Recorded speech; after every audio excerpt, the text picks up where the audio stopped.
beautiful weather, a national holiday, and its 10th wedding anniversary. Couldn't keep Nick Bontis from coming in today and talking business. Nick, thanks for being here tonight. We're going to talk about the royal wedding to begin with. A huge high-profile visit from very visible Will and Kate, the most photographed couple perhaps in the world. Is this a good thing for Canada right now? Buzz is always a good thing, I think, Nick. But in terms of economic impact, let's hold down a little bit. It's only costing us a couple of $1 million to actually host them here, plus security. So then we have to look at the plus side. Are they actually bringing economic impact into the country?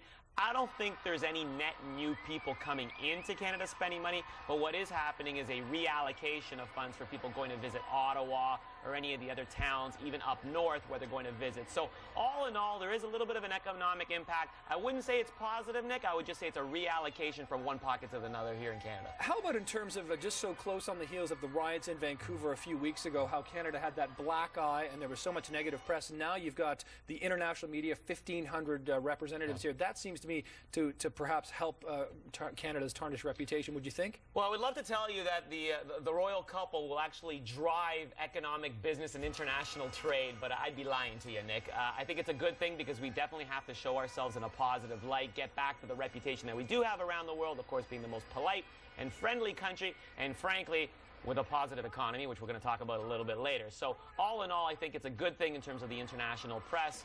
But of course, international trade, there's other bigger issues than the royal couple for that. Absolutely. Let's turn to Greece right now, your home country, and it's horrible to see the sights that are happening there right now, the riots in the streets, the bombs, everything else going on. What's the main stumbling block here that needs to be addressed for the IMF and Greece itself? So one of the things a lot of people don't realize, Nick, is that we have a party, a political party in power, the Prime Minister, Yorgos Papandreou. He's actually an economics university professor from York University, believe it or not.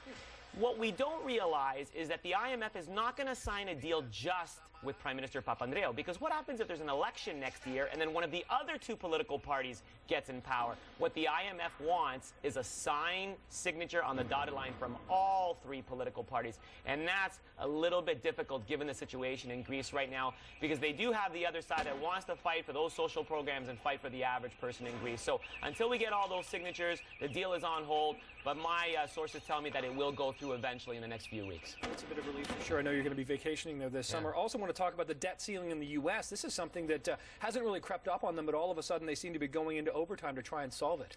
So we think we have problems in Greece, but let me remind everybody, the Greek problem is a billion-dollar problem. The U.S. issue is a trillion-dollar problem. Orders and orders of magnitude. If the ceiling does hit, they talk about August and now moving it towards late July, we're talking about a significant economic impact. Everybody knows the U.S. is the big power, the big kahuna on campus in the global economy. They have to solve this problem. And generally speaking, let's face it, there's a lot of countries out there with way too much debt. So the good thing I'm going to tell everybody here on Canada Day, we're actually doing a really good job here in Canada with our debt financing. That's good to hear. Nick, thanks for coming in on Canada Day. Happy Canada Day. Happy anniversary. Thank you. Have a great weekend. We'll see you soon. Appreciate that.